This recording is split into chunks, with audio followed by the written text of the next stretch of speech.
नमस्कार साथियों।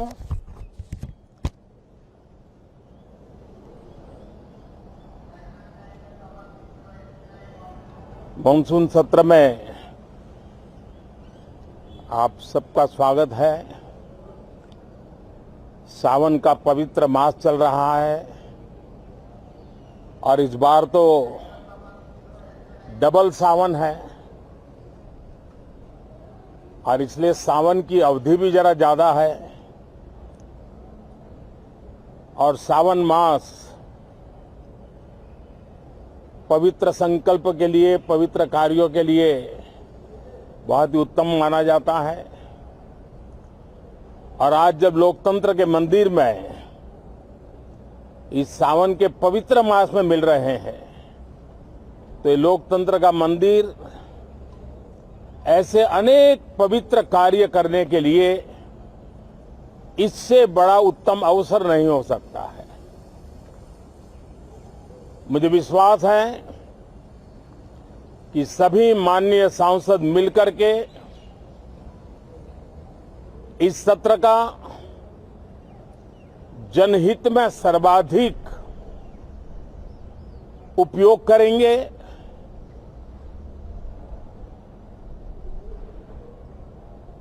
संसद की जो जिम्मेवारी है और संसद में हर सांसद की जो जिम्मेवारी है, ऐसे अनेक कानूनों का बनाना, उसकी विस्तार से चर्चा करना बहुत ही आवश्यक है।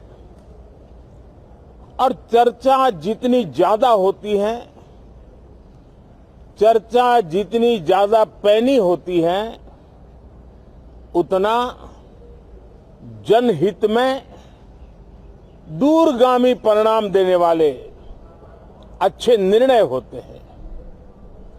सदन में जो माननीय सांसद आते हैं वो धरती से जुड़े हुए होते हैं, जनता के दुख दर्द को समझने वाले होते हैं और इसलिए जब चर्चा होती है तो उनकी तरफ से जो विचार आते हैं वो जड़ों से जुड़े हुए विचार आते हैं और इसलिए चर्चा तो समृद्ध होती है, निर्णय भी सशक्त होते हैं, परिणामकारी होते हैं। और इसलिए मैं सभी राजनीतिक दलों को, सभी माननीय सांसदों को इस सत्र का भरपूर उपयोग करके जनहित के कामों को हम आगे बढ़ाएं। ये सत्र अनेक रूप से महत्व का भी है क्योंकि इस सत्र में जो बिल लाए जा रहे हैं वो सीधे सीधे जनता के हितों से जुड़े हुए हैं।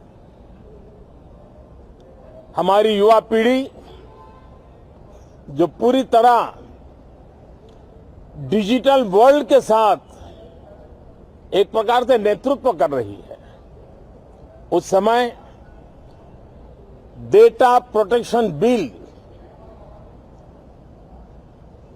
देश के हर नागरिक को एक नया विश्वास देने वाला बिल है और विश्व में भारत की प्रतिष्ठा बढ़ाने वाला बिल है।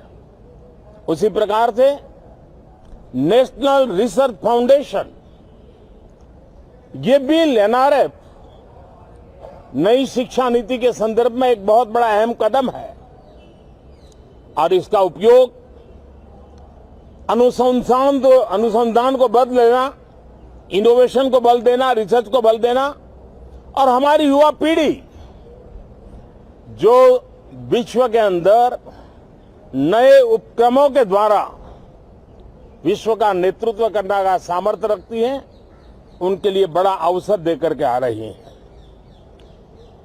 जनविश्वास बिल सामान्य मानवीय के प्रति भरोसा करना, अनेक कानूनों को डिक्रिमिनलाइज करना, इस मुहिम को आगे बढ़ाने वाला ये बिल, उसी प्रकार से जो पुराने कानून है उनको खत्म करने के लिए भी एक बिल में प्रावधान किया जा रहा है हमारे यहां सदियों से एक परंपरा रही है कि जब विवाद हो तो संवाद से सुलझाया जाए। मीडिएशन की परंपरा हमारे देश की बहुत सदियों पुरानी है।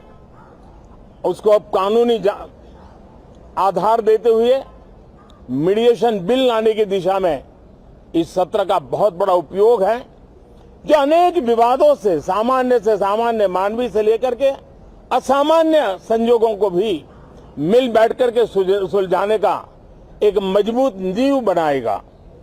इसी प्रकार से डेंटल मिशन को लेकर के एक बिल जो हमारे डेंटल कॉलेजेस के लेकर मेडिकल के छात्रों के लिए एक नई व्यवस्था को आकार देगा। ऐसे अनेक महत्वपूर्ण बिल इस बार इस सत्र में संसद में आ रहे हैं। तब ये जनहित के हैं, ये युवा हित के हैं, ये भारत के उज्जवल भविष्य के लिए हैं। मुझे विश्वास है कि सदन में गंभीरतापूर्वक इन बिलों पर चर्चा करके हम बहुत तेजी से राष्ट्रहित के महत्वपूर्ण कदमों को आगे बढ़ाएंगे। साथियों, आज जब मैं आपके बीच आया हूं, इस लोकतंत्र के मंदिर के पास खड़ा हूं, तब मेरा हृदय पीड़ा से भरा हुआ है, क्रोध से भरा हुआ है। मणिपुर की जो घटना सामने आई है, किसी भी सभ्य समाज के लिए यह शर्मसार करने वाली घटना है। पाप करने वाले, गुनाह करने वाले कितने हैं, कौन है, वो अपनी जगह पे है, लेकिन बेइज्जती पूरे देश की हो रही है। 140 करोड़ देशवासियों को शर्मसार होना पड़ रहा है। मैं सभी मुख्यमंत्रियों से आग्रह करता हूं कि वे अपने राज्य में कानून व्यवस्था को और मजबूत करें, खास करके हमारी माताओं बहनों की रक्षा के लिए कठोर से कठोर कदम उठाएं। घटना चाहे राजस्थान की हो, घटना चाहे छत्तीसगढ़ की हो, घटना चाहे मणिपुर की हो, इस देश में, हिंदुस्तान के किसी भी कोने में, किसी भी की राज्य सरकार में राजनीतिक वाद विवाद से ऊपर उठ करके कानून व्यवस्था का महात्म्य, नारी का सम्मान, और मैं देशवासियों को विश्वास दिलाना चाहता हूं, किसी भी गुनहगार को बख्शा नहीं जाएगा। कानून अपनी पूरी शक्ति से, पूरी सख्ती से एक के बाद एक कदम उठाएगा। मणिपुर की इन बेटियों के साथ जो हुआ है, इसको कभी माफ नहीं किया जा सकता है। बहुत बहुत धन्यवाद दोस्तों।